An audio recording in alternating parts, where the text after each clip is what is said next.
Welcome back to Healing in Spanglish. It's episode 20, and it's your hosts, Metzli and Ishel, your Boyle Heights besties, figuring out what wellness looks like for us and our people. So let's get real about healing in all the ways we weren't taught but deeply deserve.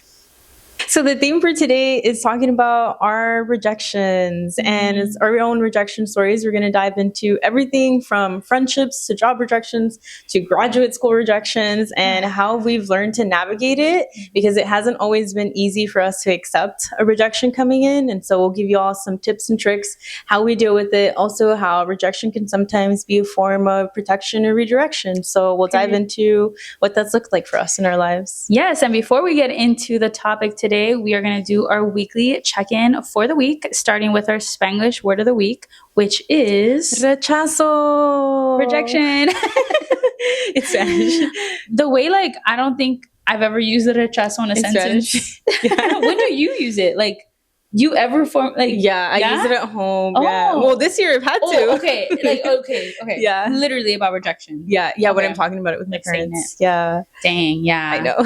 It does feel like a harsh word. Rechazo. Me rechazó. Yeah. It's kind of sad. Yeah. It is. But we're not going to see it that way today. No. Today, rechazo is going to be reframed. Yeah. So rejection is redirection. And that's we're gonna reframe that today. And with that, we also wanted to share our mini healing confession. What are you working on this week? I am working on prioritizing my holistic health. I'm in a life transition right now, and so I have more time to take care of myself. And last week I shared I was in a funk, so I'm feeling so much better now, and so I'm really excited to just be able to pour back into myself and being conscious about what I eat, cooking, and also working out more. So just really excited about that. We should be able to do, but the life can be sucked out of us sometimes. Yes. Yeah, I'm so excited for you. She'll share more right now. Yeah. This topic couldn't be probably better timing. I know. For you, also for me recently. So I feel it's something that we're always experiencing though, and I feel like a lot of people probably are. So we're excited to talk about it. But I am working on my mini healing confession. I too, in some way, I want to tap into some things that I know just make me happy. One of those things being reading. I really do love reading, and when I get into a book, I'm just so happy. So I just feel so, your imagination goes crazy, and you're so into the book that it, you sort of escape from everything else. And I feel because I just came back from a road trip, it kind of helped me get back into reading because I was reading a lot. I literally finished the whole book on the trip. I know. I was like, oh, she's smart. Wait. You're going to need to get the hell out of here. Yeah, no, I literally finished the whole book, and I was like, dude, it came so easy because I was just so happy to read it, and I loved it. So I'm trying to work on reading again and using that as the thing I do before I go to sleep. So I'm trying to do just 30 minutes a night, reading before bed. Doesn't matter how much of it I read, but just doing it right before bed. Yes. Because I feel that also probably adds into what I dream about, because that's the last thing I'm reading about. So I want to read more. I'm so excited for you. Good for you. Was it the finance book you were talking about? Okay. It's Well Endowed by Vivian Tu. She's your rich BFF on Instagram. She's great, and it was a really good book. I learned a lot, and I'm excited to share some of those things too. So yay. Yeah, it's a good one. Looking forward to Boyle Heights Besties content. I'm kind of curious, do you remember when was the first time you had ever experienced rejection in your life? Yeah, I was trying to reflect on the first time. I'm sure there's sooner. I'm sure I've dealt with rejection in elementary school. I just can't recall as clearly. I think there was small things, right? Getting rejected, being able to play a game with friends. I remember marbles and being little things, but one of the bigger rejections that I remember was in 5th grade. I just got into a middle school. It was a charter school. It's called KIPP. And they have extracurricular activities. You could do from 3 to 5 p.m. Yes, I know that's crazy. We would literally be at school from 3 to 5. You would have extracurricular time. So you would be able to do some sort of class where you learn a skill. So there was knitting, there was soccer, there was book club, all kinds of stuff. Chess club, etc., all this stuff. And I really wanted to do SRLA, which is Students Run LA, because I was interested in running. That was the first time I really wanted to learn to run. And I got rejected.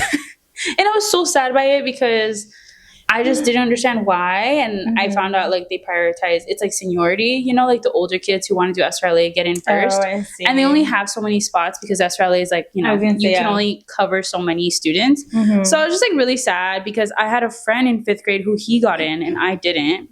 I was like, how? Had he been in? No, he was a 5th grader too.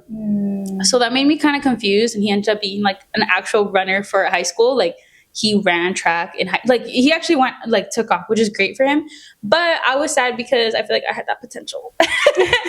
So I was rejected by SRLA, and you know, again, rejection is redirection because of that, my dad ended up taking me to run at the cemetery. So that was a way that we actually got to like still bond together. And he still made it happen for me to be able to run, especially safely as a 5th grade girl.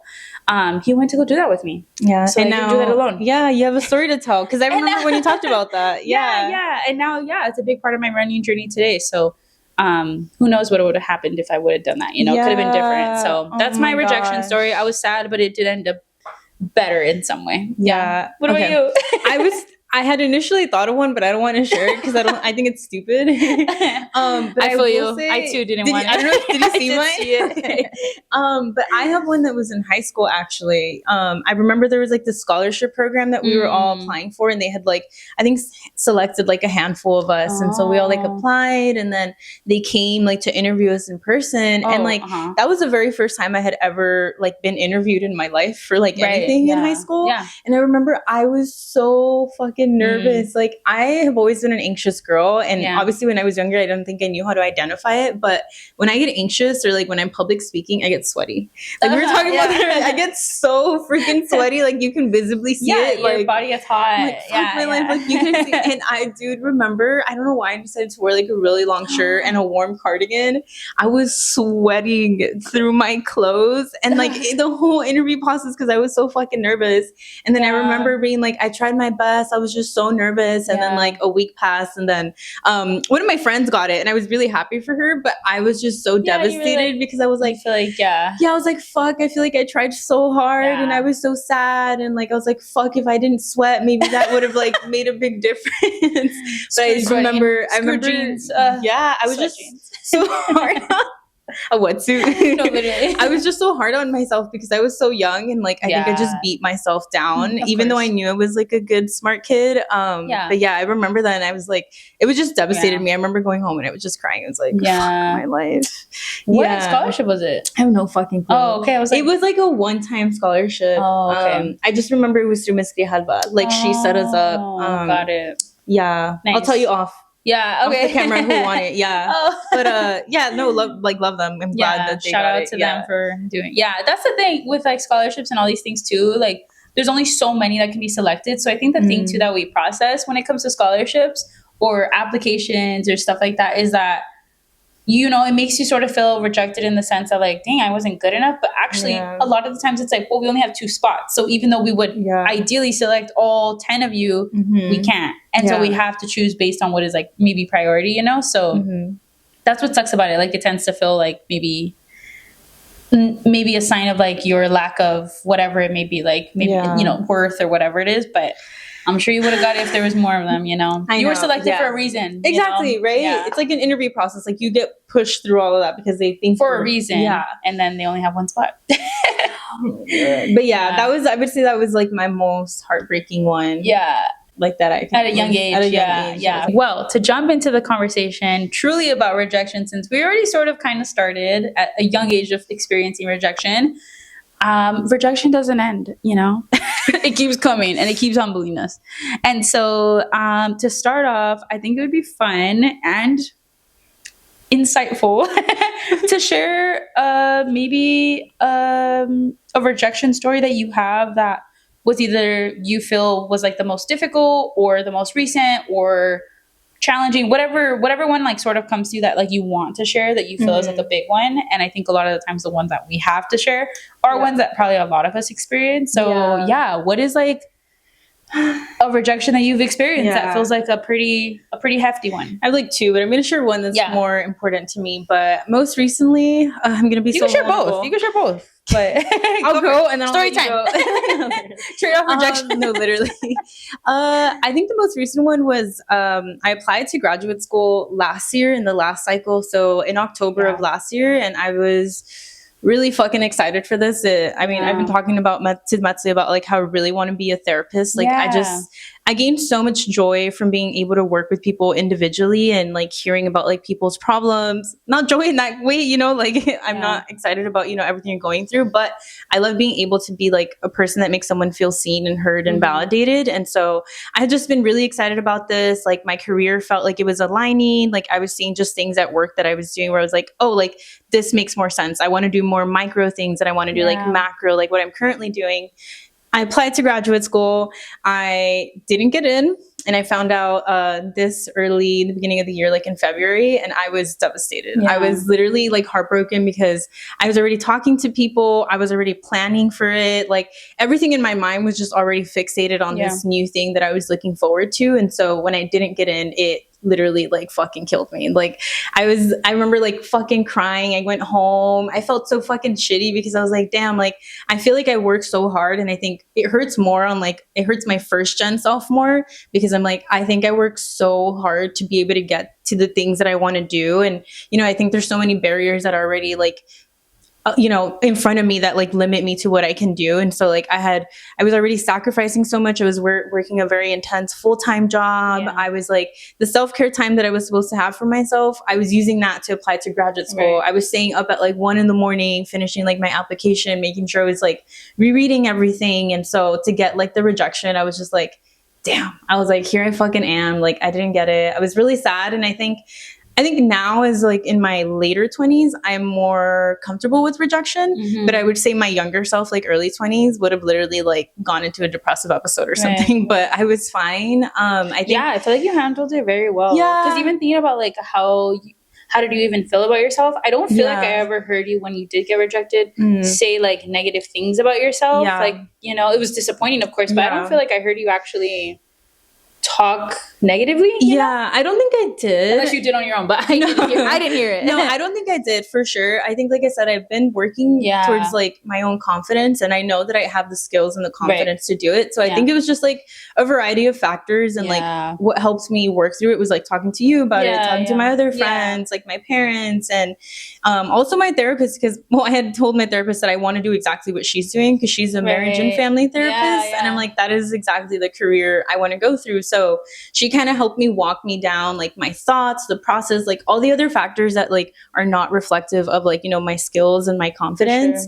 So that was very helpful. But I do remember just being like, just really sad because it's like you work so hard, you sacrifice so much as like being a person of color. Like there's so many factors that we have to deal with on top of it. It's not just like, you know, I can choose not to work and just focus my life on this. And so, it was just very devastating for me. And I unfortunately had to just continue with my life as one does, right? And just allowed myself to cry, grieve, talk to it, journaled about it. And then I felt better, but it was just very heartbreaking because I think a big part of why I wanted to, you know, get into school this year and start in the fall was because I want my parents to be at my graduation, and my parents are they're not very old. Others would say they're young, but you know, they're pushing the age where like their health is depleting, right? I have to be more conscious of like things I want to do with them. And so I wanted them to be at my graduation as soon as possible. So I was just really sad because I had planned this. It didn't go the way I wanted it to, but I think I just like was able to process it with my therapist and just talking to it to like my friends, and it helps with like the feelings of rejection. But I think that was the most difficult one because I think it was also me escaping an environment where I also didn't want to be. I was going to say that probably also added to it. You were trying to get out of a pretty bad situation. So it was just like a lot of mixed emotions. So I think it was mainly like just fucking pissed. Of course. Especially because like I guess to give folks more detail, I had only applied to one school. And so like we were talking about scholarships, right? Yes, they would love to welcome everybody, but they don't have the capacity or the needs or the funding. So much space. And I had applied to a very selective school.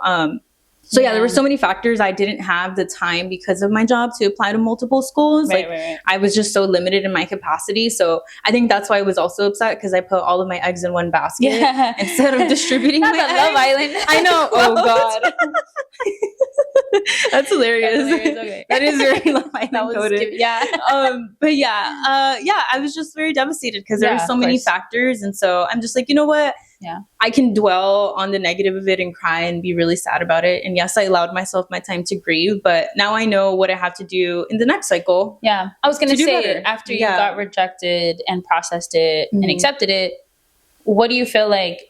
I guess for me, when I think about rejection, I tend to question right away, right? Like with my ankle, I'm like, what does this mean? Like, what is the universe trying to tell me? So I'm curious for you, how did you process, like, this was like part of your plan and what you were like, you know, setting up to already do, but then that didn't happen. What did that mean to you though, in terms of like next steps? Like, did it mean anything to you in terms of like what maybe why it might have happened, or no, it was just more like, I wondered, like, how do you process that? I think it helped. I think I was just thinking about like what I had done that led to this. So I was just being reflective on like how I could get better for the next cycle, whether it was finding a different job that would make me, you know, more outstanding. That's kind of like in parallel to like what I want to do. So I think I was just thinking more like, okay, now how can I lock the hell in and like add more to my resume, add more to my skills, or volunteer maybe if I'm like helping like a crisis line or something like that. So I think I was just trying to do more things like that. Maybe it was just like an opportunity. I saw it as like, I need an opportunity to tap in to that field more directly for me to even see. Because sometimes like you envision a life for you, right? And you do it and you're like, fuck my life. I don't want to be in this, right? So I think it was a lot of that. But yeah, I don't think that makes sense. I don't know. I'm still trying to figure out like what, I guess, you know, the ancestors see for me, because it'll probably come. It'll come, I think, at some point, right? I'll figure it out. But I was very much like, I don't know. I'm like, what the fuck? This is what I wanted for so long. And like I'm why so, did this happen? So we'll see. You know, I'll catch y'all up in like 10 years from now. But yeah, I think that was it. But yeah, it's just so funny too, because I think I have a really more perception of like who I am. It's really bad. Oh gosh. Because I remember when I was rejected and I had told the people were like, oh, it's okay. Like, you're going to be fine. Like, you're such an amazing, like confident person. Like, you have so many good skills. Like, this is normal. Like, you'll be fine. You'll bounce back. And like, people were so quick to that and like, were hyping me up. And like, for me, it took me longer to get there. We're our hardest critic. For sure. So I'm just like, what's going on? And but it was just, that was, I would say, like my most like recent impactful one, because I feel like it just completely made me go in a 360. I'm just like, fuck, I have to change and reroute everything I want to do right now. Right. Because you already were setting yourself up for it. But you know, I think it's true what you said, that like, if it didn't happen this year, there must be a reason. And maybe that's like to make sure and to explore those, that like potential career, to make sure, even though you seem sure of it, like maybe it's just more time to like solidify it. Because I think sometimes too with grad school especially, it's a huge investment financially, time-wise, career-wise.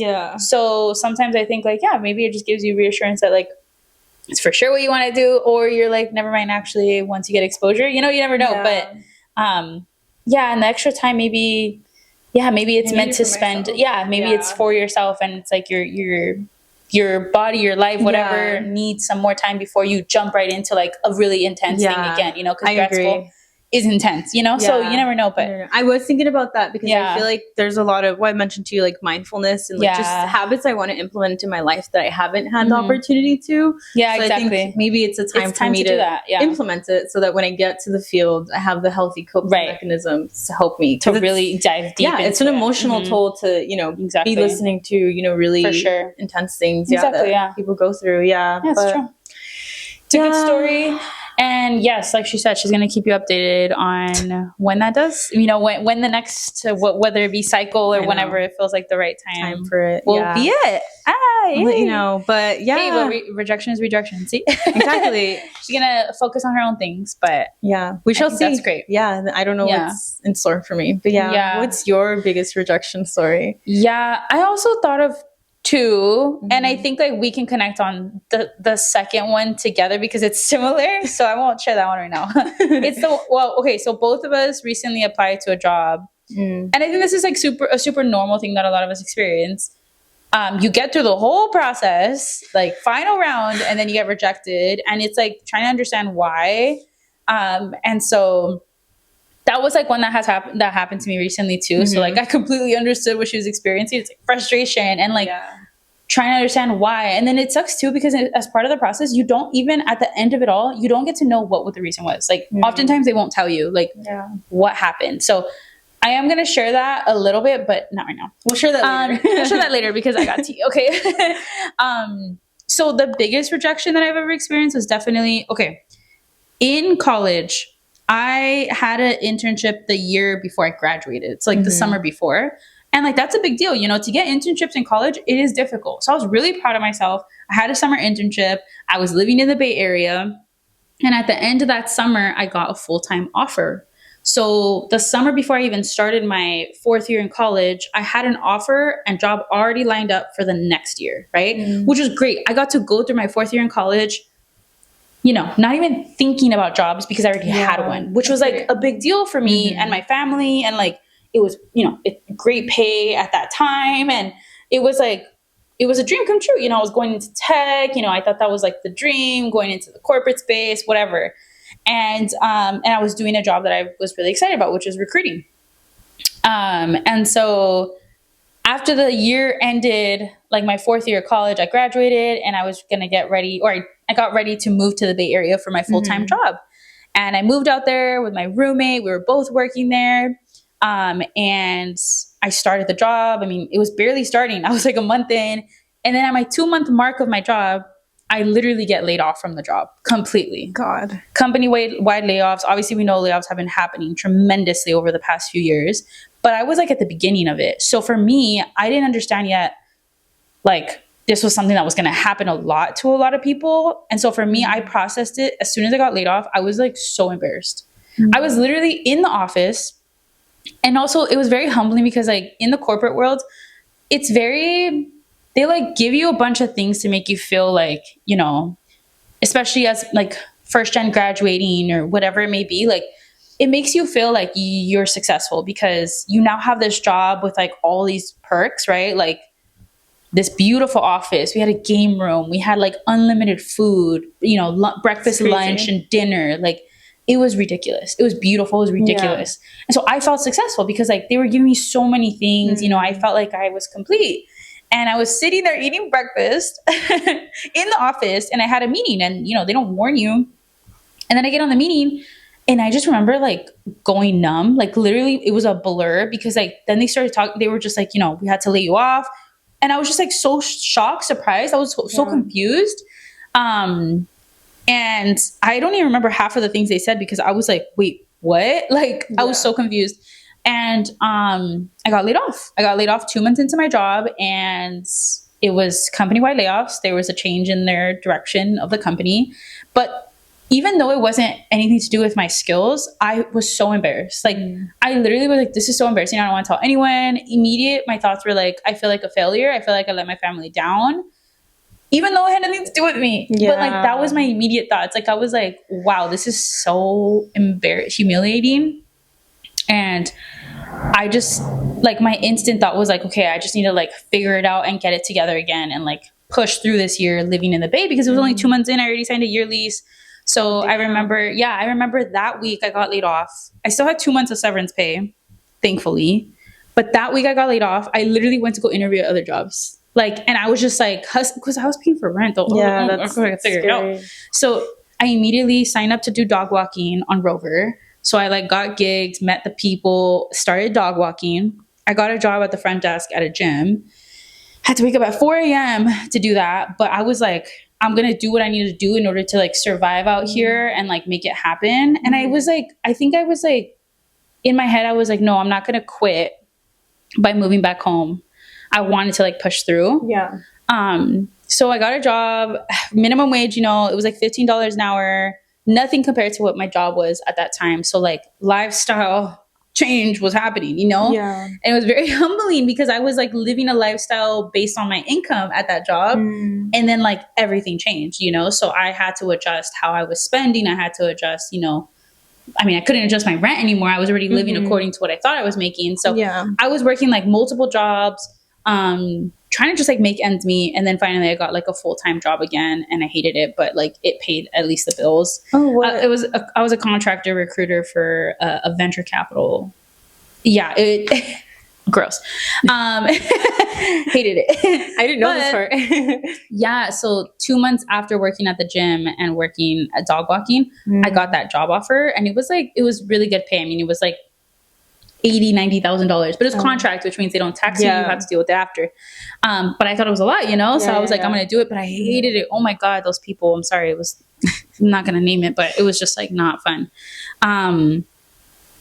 But I figured it out, and I just like lived out there. But it was really hard for me to process it. I actually didn't share the layoff maybe until like a few weeks after it happened publicly, because I was embarrassed. I was like humiliated. I thought like, I think it's because I've always had two things. Like, one, I've always had such high expectations of myself in terms of like, how are people going to perceive this?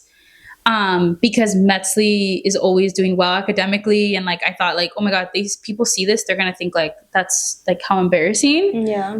And also I was like disappointed for my family to see this, like thinking that they were going to think like, bad or like, I messed up, but no one thought that. Everyone was like very supportive and very helpful in me finding and landing that next job. So yeah, I just think like the initial feelings were like not good, but at the end of the day, I did know that like I was probably eventually going to be unhappy there, because it was corporate. Like it was already sort of, I already saw how I didn't enjoy some of the stuff, and I didn't align with the company anyway. It was a tech company. It's SurveyMonkey. It's like a survey platform basically.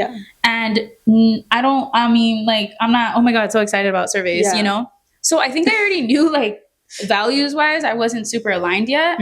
So I think eventually I was going to get tired of it. And I think like it actually brought me a lot of joy that I probably would have never experienced out there, that probably I had to experience in order to find a job that I did feel really aligned to the values that they have. And now I'm in education and I have a lot of flexibility in my job and a very supportive team. So who knows if I would have even done that, like I could have still been living in the Bay. And like dog walking also brought me a lot of joy. Like getting to meet dogs was just like fun. I loved it. They're so cute. And I think that like just like increased my love for animals.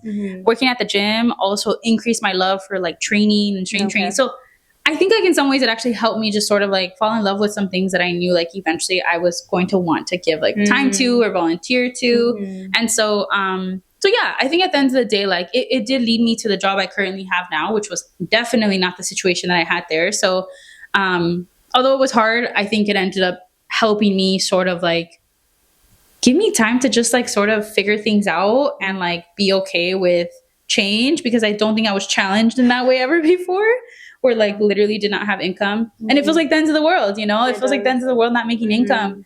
But I was okay. Like I was okay, and I figured it out, and now I have a job that I love, and like with time and patience, like good comes. And so I feel like who knows where I would have been if I did not get laid off. And then little did I realize at that time there was like 5 more layoff rounds from my company. It would have happened to me regardless. Yeah, because my roommate got laid off the 5th round. He was working. Yeah, and he was an engineer. Oh shit. Yeah, so like it didn't matter. Because everyone eventually was going to get let go. Like so many people that I knew got let go, and it was so sad. Yeah. But yeah, it was going to happen, unfortunately, regardless. And so many people are getting laid off, and it really is not a personal thing to the person. It is like companies and a result of like our economy and so many other factors that end up like these things end up happening. So I now separate my self-worth with what happened at that time. But at the time it was hard because I had just graduated from college and like, thought I had it all figured out. And then like, it felt like it all came tumbling down. Yeah. But like, I wouldn't have had it any other way. Like I feel like because of the learning experience from that, I am in a much better place now. Yeah. And I got to come back home to LA. Who knows if I would have been here. Home now. And now I live in a home. Now I have a dog. Yeah. How long ago was that? Like 2, 3, 4 years? 4 years? Yeah. 3, 4 years ago. Because you're older? Yeah. 2022, I got laid off. So 4 years ago, I got laid off. Damn. And then I lived there though till 2023. So it was 3 years when I came back. Yeah. Same time you came back. Yeah. 3 years ago. Yeah. It's crazy. Yeah. Oh and that too, which is crazy. Like we moved back at the same time too. Literally the same year. When did you move back? 2023, July, August. Oh, damn. When did you move back? I moved back May 2023. Literally, and then we like hung out that like not too long after that. When did we hang out? I have it in my notes. Sometime that year. And then now we have a podcast. So like I don't think this would have had like so many things. True. Yeah. Every single like whether it be decision or just thing that happens to you leads to the next, you know? Like everything leads to something different. And like if one thing would have changed, everything would be different, you know? So it is crazy how it happens, how the universe works. Yeah. And I think it's really easy to be blinded by it. Like just not thinking about it in the moment. But like look at you now. Like I think this was the path that you were supposed to be on. Yeah. Even as painful as, you know, it was to losing something you dreamed of. But it also helped me appreciate Boyle Heights a lot more. Like I already loved the East Side. You know, I loved it so much. I knew I was going to want to come back. I didn't know I was going to want to live here forever though. Yeah. When I left though, I was like, and I once I moved back because I felt like I needed to, I was like, this is what I needed. Like I needed to be reminded of who I was. And I feel like my community is a great representation of like what fuels me and like what gives me energy and what excites me. And that's what made me fall in love so much more, even deeply with like the community. Cause I was like, dang, there's nowhere like this. Like, why would I ever leave again? It's the happiest place on earth. Yeah. So yeah, that's the rejection. Not that I love it. Well, but I love like the story that happens out of it. Yeah. Exactly. Trusting the process for sure. Yeah. Trusting the process. Yeah. Okay. Now that we shared some big rejection stories, and I'm sure a lot of you probably have also experienced some of these things before or different versions of it, right? That maybe as you were listening also reminded you of your own sort of experience that you had similarly. So with that, I'm curious for us to dig into what in your upbringing might have influenced how you experience rejection or why these feelings of whether it be embarrassment, shame, pressure come up when we experience it. Because for a lot of us culturally too, maybe there's these added pressures that make us feel a certain way when we are rejected. So I'm curious maybe what that looked like for you growing up. Yeah, I think the way I've functioned my whole life as an only child was just kind of forcing I've been forced to be very hyper independent. So I think it's like my default, and fortunately in some situations, and also like being first generation and seeing how hard my parents literally work the most labor intensive jobs just to make ends meet and to, you know, make it out in, you know, here in this country. And so I think just understanding how much sacrifices they have put their selves through, their body, their mental and physical and emotional health, like just like I feel like I carry that with me. So when I get rejected, like sometimes I feel like I'm a disappointment. Right. And it's crazy because I feel like obviously I've gotten better with processing it, but like I think early on, like I did feel like I was a disappointment because obviously they had wanted all these things for me and it's not working out how I envisioned it. So I think that's a lot of those feelings. And I think just as myself, I'm my worst self-critic, I have to say. Like I'm really hard on myself, my own skills and my capabilities. And so I think that whenever I don't achieve what I put my mind to, I'm just letting not only myself down, but my family and like, you know, that immigrant dream that they so much want for me, and everything they wish they could have had. So I think it's very heavy in that sense. But yeah, I think also just being like an only child, like I feel like the pressure always falls on me. I'm like, you know, the older I'm like, I'm everything, right? Oldest, like middle, I feel like I function as older, middle, and the smallest, you know? So I feel like I'm trying to figure it out and, you know, my parents fully focus on me. And so like, I feel like they don't have, you know, anywhere else for their attention to go. So it's like all the attention is on me, which is great. And I'm really grateful for it. But I feel like sometimes it can become a lot, like just to have. So yeah, I think like a little bit of that and just my also hyper independence. It's just like knowing that like, I know that I'm capable of doing things, but because I'm human, like we all are, I am, you know, subjected to rejection and a lot of other things. So yeah, just kind of, I think that's what shows up for me. It's like that, like an immigrant part of like my family story that I like really carry with me everywhere. And so I think my decisions are affected by it. Yeah. What about you?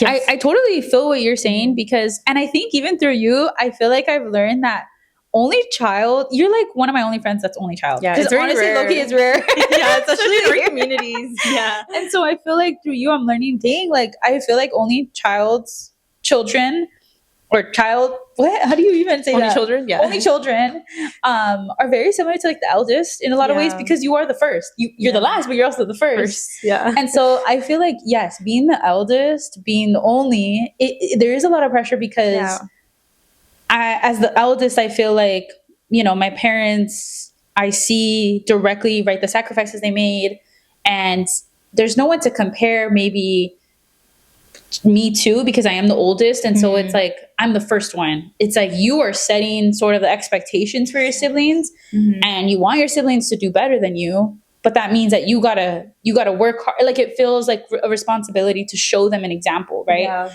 And so I've always felt like a ton of pressure with that. And I've always wanted to, because I want my siblings to see, like, you can do XYZ. You can get a job that you dream of and be happy. You can buy a home. Like, you can do all these things. You can be healthy.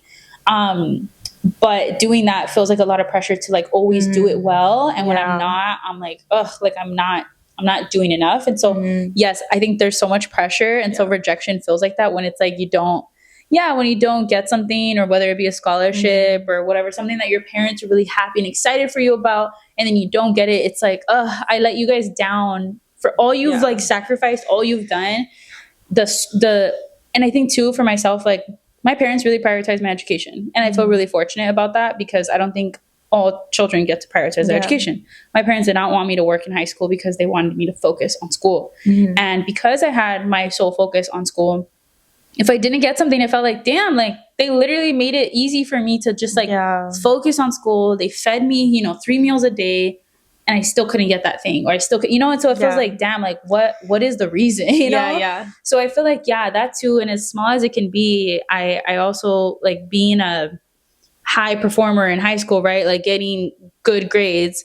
My mom always talks so highly about me to other people, right? Like this girl at a random IKEA dude would be like, my daughter got into UCLA. She's so proud, and it's innocent. But I'd be like, well, one, I'd be embarrassed, because I'm like, oh my God, Mom, please don't say that. Like, that's embarrassing. Like, we don't gotta do that.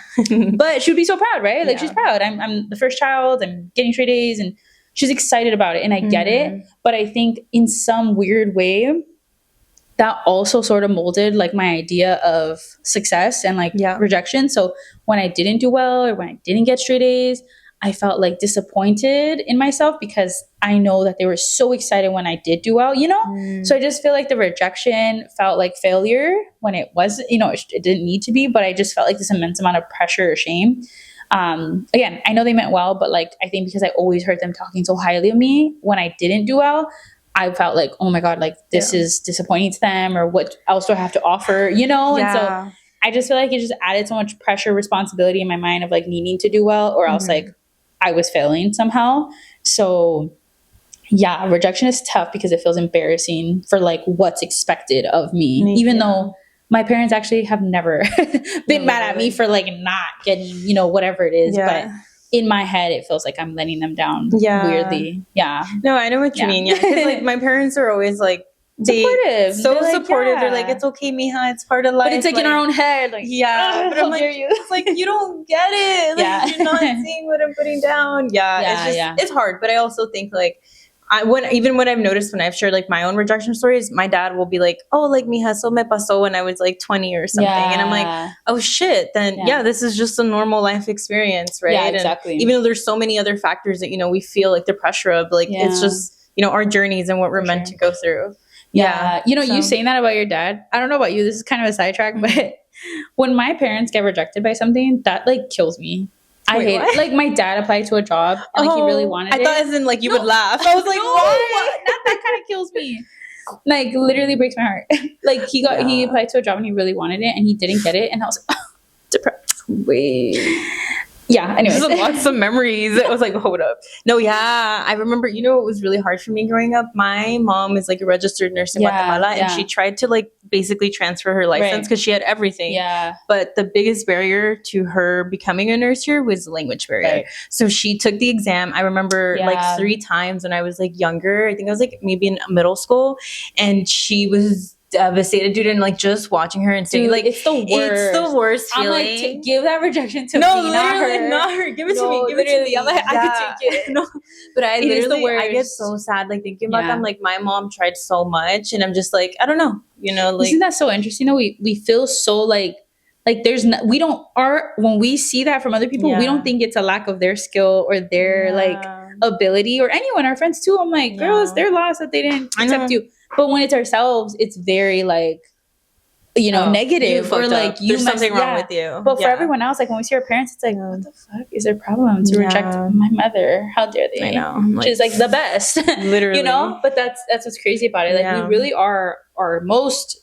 harshest critic because we expect so much of ourselves, and like in an maybe an unhealthy way sometimes, because like it's good to have high expectations, right? Or work towards and, you know, be, you know, want to achieve XYZ, but not in a way that literally sets the bar where it's like, you know, a representation of your worth, right? Yeah. And I feel like we kind of combine the two a lot of the time instead of separating it, because we don't ever say that about our friends, like that yeah, your worth. Actually, you were supposed to get rejected. Like you know? I expected that.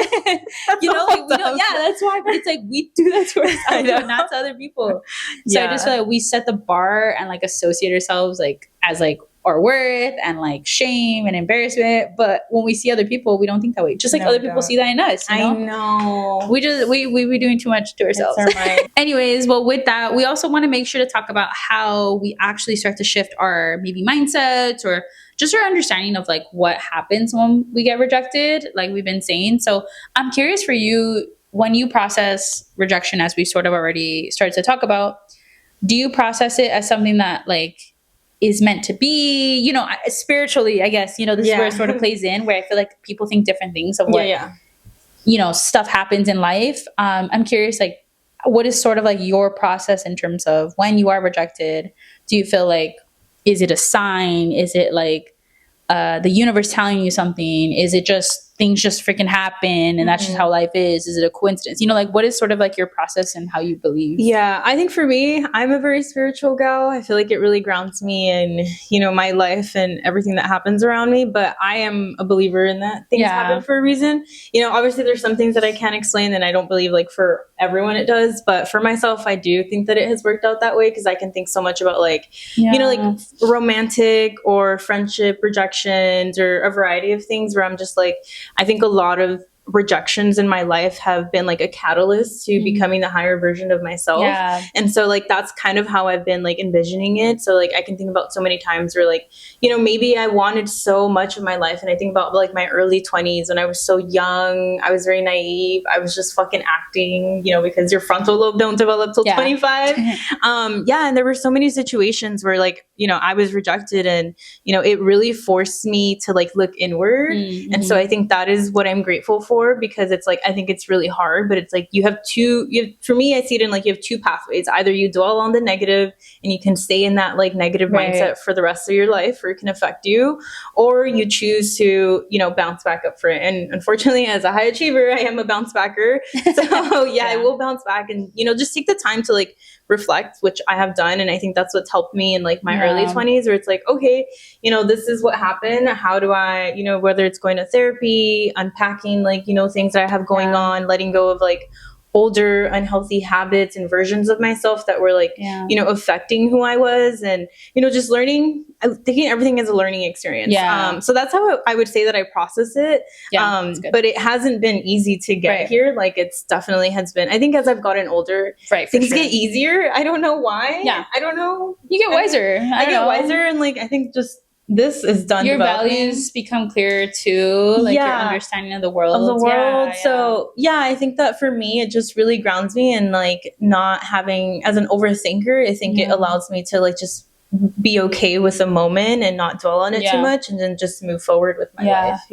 I love that. I think I feel similar in the sense that I really have faith in like trusting the process of life. And I feel like I've also become more certain that like it is better to find peace in the situation than like dwell on the negative for too long. Like I think it's okay to feel the feels, like you definitely should, and cry it out and like feel all the emotions, but I've also learned that like it's not the end of the world. And I think it used to feel like the end of the world. Like everything's falling and shattering to pieces because this one thing didn't work out. And now it's like, it's okay. Like I have people that I love around me. I have people that love me. I have community. I have food on my table. You know, I have a place where I can sleep, you know? So I'm like, it's not the end of the world. So I think like accepting peace more than anything, and also trusting the process for sure. I do believe highly also in the universe doing its thing, but I also believe very highly in like our own abilities to control our future in the sense of like manifestation. Like I think sometimes we really do, you know, what you consume in your mind really does, I think, come out externally into the physical world. Like, and so I think sometimes like, even if I don't understand why I got rejected from this, sometimes I then think also, maybe there's a reason like maybe this wasn't like what I actually truly wanted, and maybe there's something else that I wanted that I'm not even maybe fully aware of, you know? So sometimes I feel like it's even in my power where I'm like, maybe it wasn't for me for some reason. Like maybe I wanted something else out of this, you know? And I know we sort of briefly talked about it earlier, but we both applied to a job recently, literally made it to the final round stage. Not the same job. It's a different job. Let me clear that up. Imagine, that'd be crazy. I know. We both got rejected. And when I made it to the final round, I really thought, you know, I had it. I thought it was meant for me. Like I truly did. I was telling everyone, I was like setting myself up for it. And, you know, even getting this job would have meant I would have been working more than I am now. Like seriously. Yeah. But I was fine with that because I was really excited about the idea of the job and where it was at and the people I'd be working with. And in the final round interview with the executive director, he says to me, I just don't think you're ready for this. Like, I don't think you have the skills necessary to do this job. And I remember being so confused because I was like, wait, I thought this job was actually too easy for me, low key. So in some way, like that helped me sort of like realize, oh, I really do believe in my like abilities, because him saying that, I was like, this man got me. Yeah, no. I was like, you're kidding, right? Like I thought it was funny. I was like, is he messing with me? Give me 10. Give me 10. No, but I think it really did help me realize like I really do have faith in my like skills and abilities that I didn't really question until he questioned me about my ability. I was like, no, he's wrong. But I feel like, yes, I'm in a much better place now where I'm like, this just wasn't meant for me, probably. For you, the way that interview went, I'm like, oh, maybe it wasn't going to be that well after all, you know?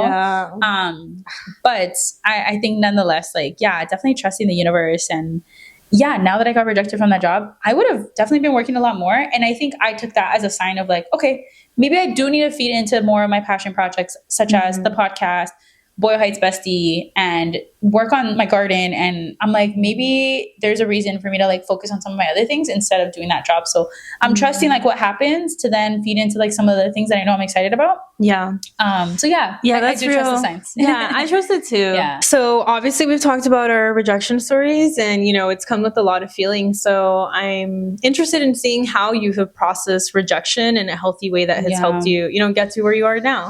Yeah. And I will say, before I share the healthy, I also want to acknowledge the unhealthy things that I've done. And I think they're okay at times, to be honest. And even my therapist says it's okay sometimes. But I think some of the unhealthy ways that I've dealt with rejection, and still to this day, sometimes I have those moments. I binge watch TV, like just want to like watch shows, numb the brain. Maybe like I depend on food a lot of the time. Sometimes like when I don't feel good, I like to order food. Like I really like to like order in food. And I just think like there's comfort in food, right? But that's not always the most positive thing, in the sense of like, it then makes me more tired and then makes me like lower energy, and like it doesn't actually make me feel good. And like so there are some things that I do that are unhealthy, but I also think are okay to do sometimes, and then pick it back up once you like process it. So I think number one, a healthy way of like dealing with rejection is, like we've said, feel the feels of it all. Like let yourself grieve with whatever that looks like, whether it be, you know, sadness and what could have been, and this could be so many things, right? We didn't even talk about like in relationships or friendships, but those things also are really hurtful. And so it's okay to grieve those processes, because it means, I think in some way, like you care, and also yeah, you're human and you have emotions. And so I think it's okay to like feel sad and like let it be, and not to compare yourself with how maybe the other person is processing it. And letting yourself deal with it the way it should. And I think that's always a healthy way, like letting yourself be sad or feel the emotions, or go to a rage room, shit, I don't know, like do something to like let the emotions come out. And then I would also say the second thing that helps me a lot that I love doing is talking to other people about it. Yeah. Love talking to friends about it, venting. Sometimes you just need people to hear. Sometimes you want people to like, what do you think? And tell me, you know, because you don't want to feel crazy in your head. So I would say like, I love talking to other people about it, hearing what they have to say, what they, you know, and then sometimes even relate and like understand the experience and the frustration. So talking to other people that you trust and love is always really helpful. And then little things like journaling about it, like actually process like what does that mean to you, or what's like coming up in your mind that sometimes like on paper helps you like see as you're writing it out. Music, dancing, you know, doing things that you love. And one thing that I always suggest too is like getting re-inspired. And with that, I just mean whatever, you know, like just helps you like be fueled. And so whether that be going to a community event, like we just went to the soccer one, and it was the soccer one at Espacio. We just went to an event and like it was so beautiful, like to just see community like that, even if there's no like you're trying to like, you know, re-inspire to like do something, but just seeing like the basic things in life and how beautiful some things are, and just like being surrounded in those spaces, whether it's going to like gratitude group or going to yoga class or whatever it might be, like doing something that feels re-inspiring in the sense of just like, oh, like this is something to look forward to, and like it's gonna be okay. So those are the big things that I would say that really help me cope in like a healthier manner with rejection. What about you? Anything else to add? Or? Honestly, pretty much the same. I think just the biggest thing that I've had to work on is like gentle parenting myself, because obviously like we were talking about, I am my worst self-critic. So when I like hear a thought come up, I just like to be like, hey, Shell, like it's okay. You're still, you know, you still are amazing, and all these things, just reminding yourself and affirming yourself for sure. Yeah, because it's like you can get into your head so much about it, even though your external world is telling you the opposite. Right. So, you know, it comes from within. So just gentle parenting yourself through those moments, but really just grieving, because I am a big crier. I've cried so much this year. I've been rejected from jobs, like graduate school, from different things. And for me, the only thing that helps is letting it out of my body, because then it just like pents up. And then sometimes what happens is when I don't let that emotion like move through me, is I build resentment towards like that, you know, whatever it be, like graduate school or something. So I don't want to feel that way, because I'm like, at the end of the day, like we were talking about, like maybe they wanted to hire you, but they just didn't have the, you know, the capacity to do that or whatever. So just being mindful of like your emotions and like just letting you experience them, even if they come up like whatever later, because there's no like linear timeline, right? Like I could still get sad about graduate school to this day, right? So just letting yourself really feel and sit through it, and, you know, trying to find, you know, outlets that are healthier, you know, whatever works for you. I think it's like you said, it's fine to do, like I binge eat too, or binge watch TV. So whatever works for you, just reminding yourself that you need to gentle parent yourself is like my biggest one. And again, I think this is great for everything. I think we talked a lot about like work and career stuff and school, but I think also a big thing that we didn't like talk about today, but we will some other time, is also in relationships, like in friendships or in romantic relationships, how the rejection could feel when a friendship is gone, or like you had to part ways. These are also like just the healthy coping mechanisms that can work for any situation. And I even would argue probably like when it's other people, it's even harder sometimes because it involves like someone that you were know, really attached, and personal. So, take the time you need to deal with those things in the way that, you know, maybe a mix of healthy and unhealthy ways, but getting yourself to the place to get to a healthy place to take care of yourself, because that's the only way you can get back and, you know, move forward with life, you know? So, any advice other than that you would give to people if they're dealing with maybe a rejection right now or processing something? I think doing the same. And I think it's really easy to get fixated like in the moment, but like, I like to think of it as like, I'm just building lore, right? Like I go through very difficult, I think a lot of experiences that have rejections or really hard times in my life have like gotten me to the version that I am today. Like most confident person that I'm able to, you know, deal with so much. Like I just consider myself a very resilient person because of everything. So, you know, just reminding yourself that like, you are getting prepared to hopefully, build skills that are going to help you down the line when like something, happens that's like similar. So yeah, just kind of like reminding yourself that like it's okay, like the bigger picture, like I think everything will work out for you at the end of the day. You just need to go through these moments and these emotions. I love that. I think that's actually a really great point, because I think it's so true that imagine we didn't have any rejection, like we would have the biggest heads ever. And like it just would not work. But like I think rejection really helps a lot with understanding and processing emotions. So I agree. I feel like it is good to go through rejection. Imagine you never did. You never had to persevere through anything. And then what? Like you really never learn how to deal with anything. And then something comes when you're 40 years old. You don't know how to deal with your emotions. You're going to throw an adult tantrum at that point, That's So true. you have to experience these tantrums early on in life, where like you're sad or you don't know how to deal with it, so that you learn how to process them. Because it is true. Once you get into the next friendship or the next relationship or the next job or the next interview process, now what you've experienced, can now understand what you don't want to do from last time, or what you do want to set boundaries for up front, or what you do want to set as what will happen as a result of this, or how you understand maybe why you didn't get this job, right? And so like I feel like it's only going to help strengthen you as a person, and like you said, like become like the better version of yourself, because we're always becoming better versions of ourselves with everything that we experience. So every moment is an opportunity. I also think sometimes if you get rejected, I sometimes think like, it means that you can handle it. And by that, I mean, like, it comes to people as like a challenge in life. And I think that's really important to experience. And I think, it's really healthy. And also like, just, it's a sign to, at least in my head, maybe that's like the spiritualness, but like challenges come to people who like can handle it and can work through it. And I think like you were going to persevere, because maybe even as kids, right? Like us growing up,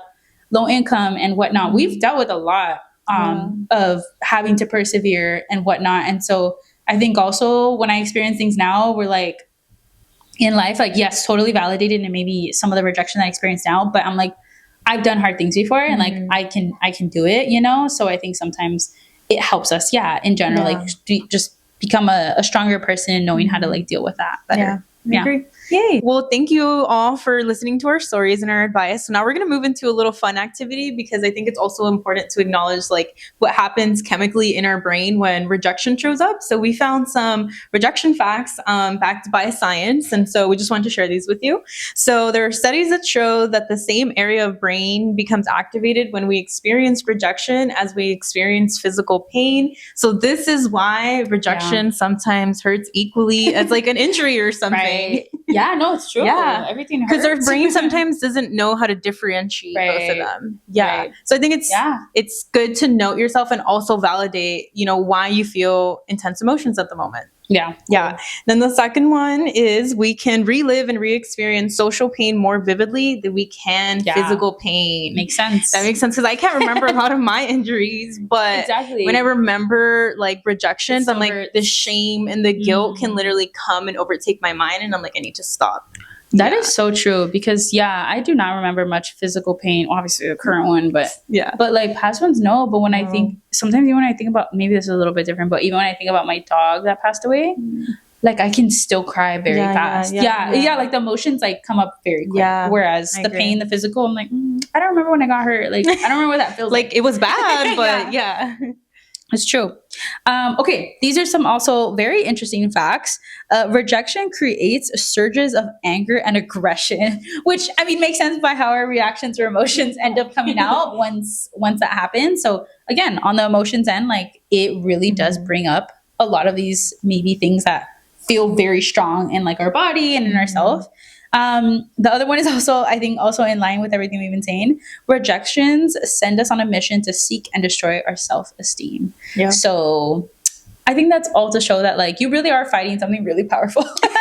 Something's really trying to destroy that self-esteem of yours. So that's why it is important to also, have these like healthy mechanisms to learn how to fight that back, because she's trying to come for you and you can't let her through. Literally is. Cool. Love that. Okay. Well, to close it out, we're going to share our small business shout out of the week. Who are you shouting out? I'm shouting out Lazy and Loaded, who posts up on First Street, kind of right where the gyms is, because they always have rolled ice cream, and it always reminds me of my college life, because that was like what we would go to do like in the town. So yeah, their ice cream's really great. They bring very specific like ingredients from different places. So try it for sure. He's usually there, yes, on the weekends, but actually on the weekdays, I know he does post up in front of his house. Oh, and shoot. It's Food for Less, the Boyle Heights Food for Less, right across the street of the Buddhist church. Yeah. So but you can find him on Instagram, and he has rolled ice cream. He also does like takoyaki balls. Those are my favorite. Yeah, I have yet to try them, but I need to pull up. Yeah.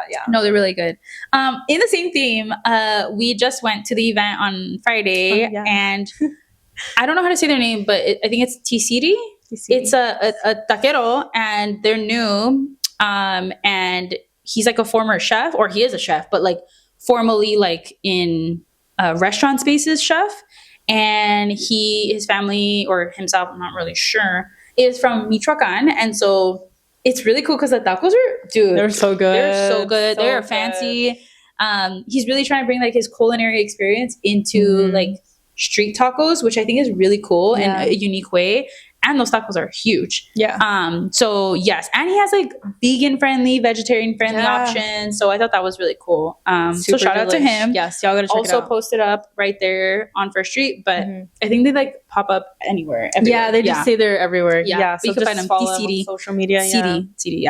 Okay, and then what is your one wellness tip to folks today? My wellness tip is letting myself rest and when I'm feeling burnt out, because I feel like I've been going through a lot and I've been working a lot. And so I need to just be okay with resting and allowing myself that space before I like lock in and focus on like my next career journey or whatever it is. Because rest can be very beneficial to your body. For sure. Yeah. Rest is so important.